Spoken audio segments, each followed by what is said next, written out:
like to welcome you to the service of Aurora B. Foster on this beautiful morning, and we'll start the service out. Well, thank you for all you've done there. Well, it's been a long road getting Annie B here. She's gonna, I don't know what to say here, but I just thought we'd those of us who knew her, we'd just maybe have a few stories about her and our remembrances of her, and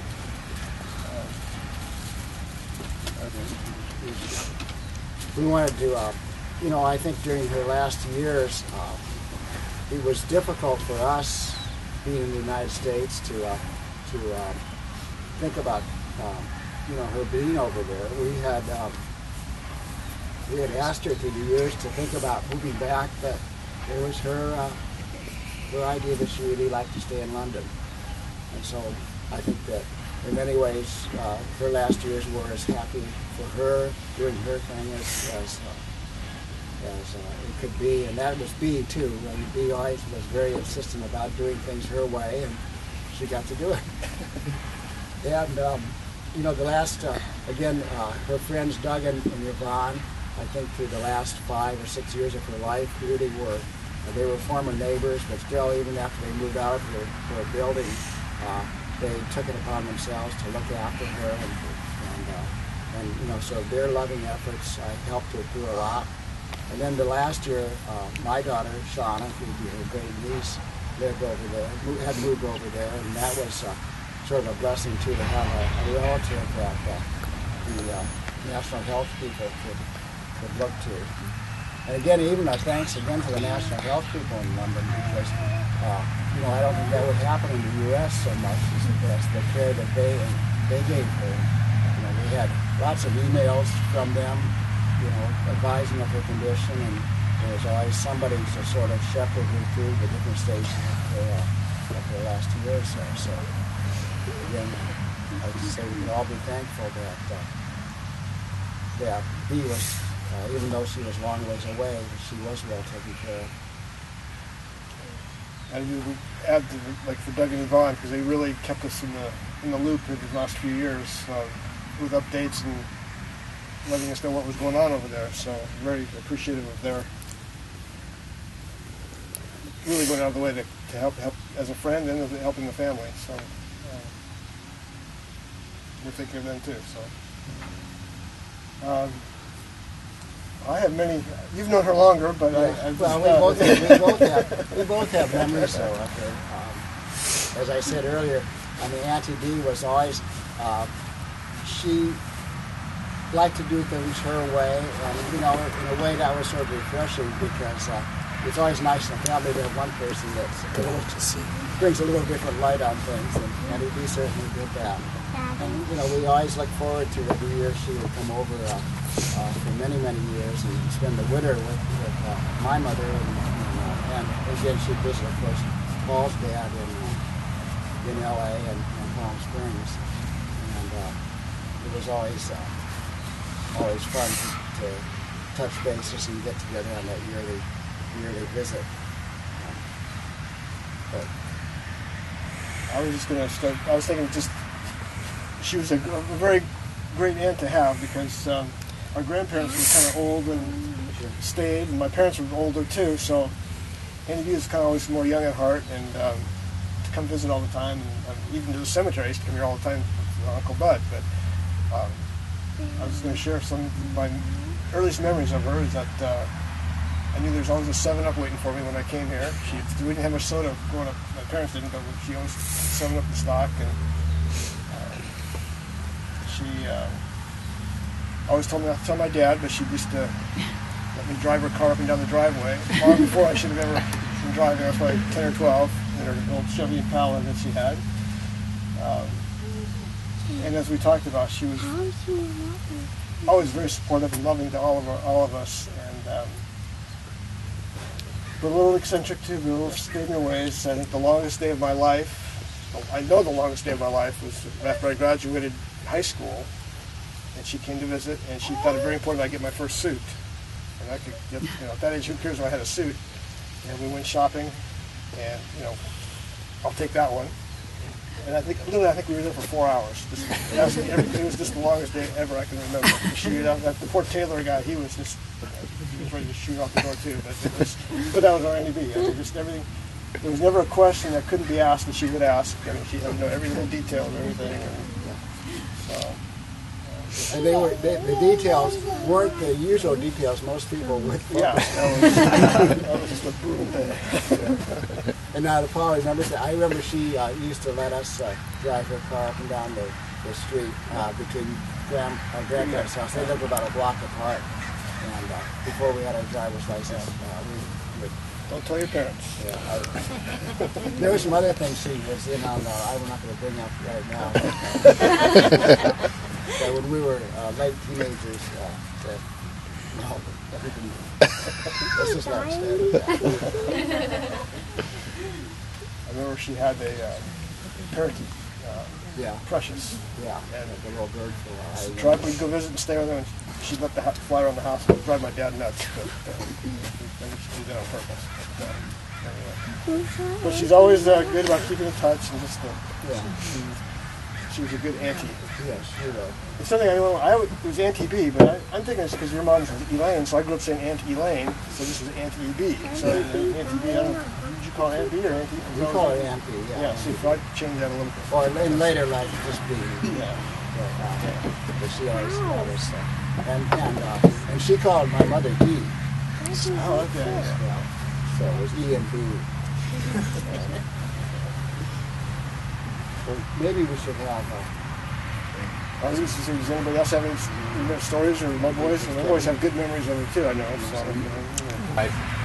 Holidays and oftentimes another time during the year growing up, and Grammy Lane and Auntie B oftentimes would come and stay out at Divine Gardens and get a room for a week or two or something like that, and it was always a kind of a fun experience to go out and stay with them for a few nights at the bowling alley, and then there'd be the curlers routine for a few hours each morning. But it was, I'd always get to drive around. We'd come up to Modesto. Annie B would have her errands and so forth, and so we were always close. We talked frequently, and she was just always really a part of my childhood and young adult life, and even in the last up until the last few years, we'd always kept in touch, and I have clear memories of the interesting questions, but it was always just great having her to talk to, having her to share my experiences with, and I miss having her to talk to. So she was a very important part of my formative years. I'll just say one more thing is that I saw her in March, and she was actually that was her best. She was at a very nice guest home out in the countryside of England, and so it was a very nice afternoon because that day she was very, very, her mind was very clear, and we had just a very nice chat. And she had the lady bring in some tea and cookies, and it was just a nice, very nice closure, I guess.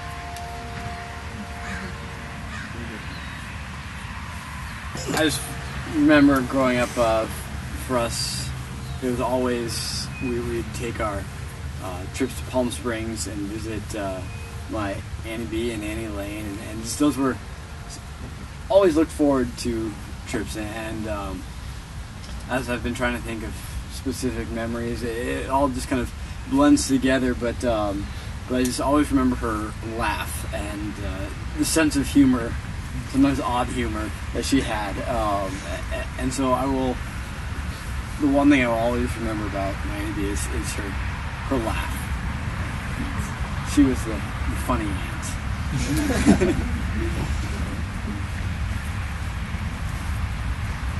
I remember just thinking about with Elaine and they just how the respect they always gave my dad. They always looked up to him, and I always just really appreciated that. They cared for him immensely, and that was always a neat thing. So I always appreciate that. For me, my favorite times, I've been in the family now for over 30 years, and my favorite time was not only seeing her, because we had great times together, but it was the phone calls, and we had our girl chats, and we had our girl time together, and she would ask me questions about everybody and everything, but she always took time to ask how I was doing. And I really appreciated that. She was genuinely interested in how I was doing. And of course, all these conversations in the last, less than 10 years, but were actually conversations that were very loud because she refused to wear her hearing aid. And it got to like 3 years ago, I finally went, Annie B, do you realize all my neighbors can hear me? I said, put your hearing aid in. Oh, I don't like that thing. And I'd say, okay, as long as you don't mind that all my neighbors can hear this conversation. And she says, oh, you're right. But she still didn't put her hearing aid in. But, and I'll never forget, as she got older, I will never forget that she called me the very first time she saw her ghostly friends. And she called me, and she was terrified. And she called me and left a message on the answering machine and said, please call me, this is an emergency, please call me. And then as I got home, the phone rang again, and I picked it up, and it was her, and she was like, this had been the first incident that she saw the ghostly friends. And I told her, I said, Annie B, I know this is frightening, and let's make a cup of tea. And I said, and say a prayer. Say, talk to God about it, and then go take a nice nap. And I said, and then see if when you wake up, if they're still there. And in that case, they were gone, when she woke up. But I can remember guiding her through several incidences of that, and so we just had a really special phone relationship.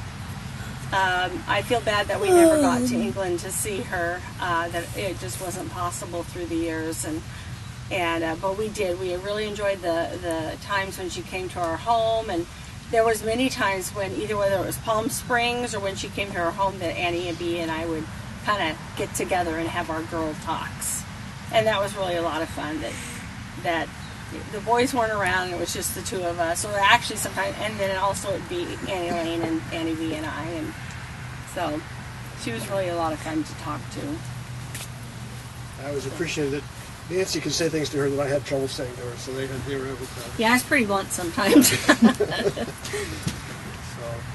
and I was just going to say one other, Kevin, I don't know, I experienced, maybe Jim did too, but starting in high school and college, I always started to dread some of the phone calls, like, about girlfriends, and do you have that? And just, it was uncomfortable talking to her sometimes.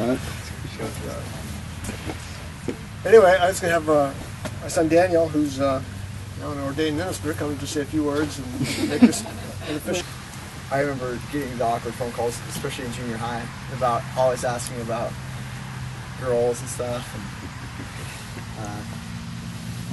I did not want to tell my great aunt when I was in junior high how I was talking to girls and thinking about that. But she was always pestering. But probably my most fond memory of her is kind of, as David was saying, just a little bit of a compilation of memories.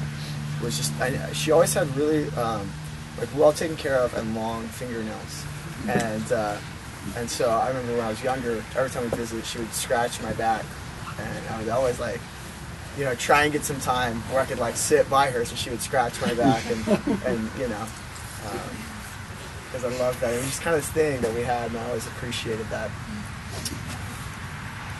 But I was also just thinking about the juxtaposition between yesterday and today. We had yesterday was Thanksgiving, and a time of celebration and feasting, and today we're here just gathered to remember someone that we loved who's passed, and Scripture says that what we're doing today is perhaps better than what we did yesterday. And I'll just read a scripture off my phone. From the book of Ecclesiastes, it says, "It is better to go to the house of mourning than to go to the house of feasting. For this is the end of all mankind, and the living will lay it to heart. Sorrow is better than laughter, for by sadness of face the heart is made glad. The heart of the wise is in the house of the mourning, but the heart of fools is in the house of pleasure." So, reading that scripture, the life and gladness and wisdom is found here than in the parties and in the other places. And I think that's true for two reasons. One, because it shows our need for redemption that each of us need.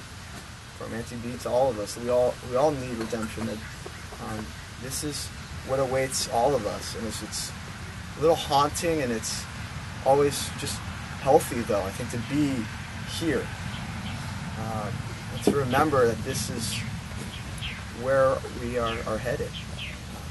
We are in need of redemption, and redemption comes through the resurrection of Jesus Christ. But it's also, I think, wise and good to be here and to remember and to share memories and to sit here, because it just brings things into focus about our lives. Just again knowing that our culture tries to ignore that this is where we end up. But we need to stop and remember and realize the relationships that we have and the causes that we're for. These are what matter, and not some of our other trivial pursuits. And so this day is, I guess, maybe a little, it's great to just remember our Auntie B. But it's also a little bit of a charge to all of us to just remember that this is where we are all headed, and how will we live in light of that, and where will we find hope in light of that. And so hopefully Auntie B's life, and I think it is, it's refreshing to us, and it's brings us joy to remember her, but also in that it's inspiring and it's challenging to us to live and hope differently because of her.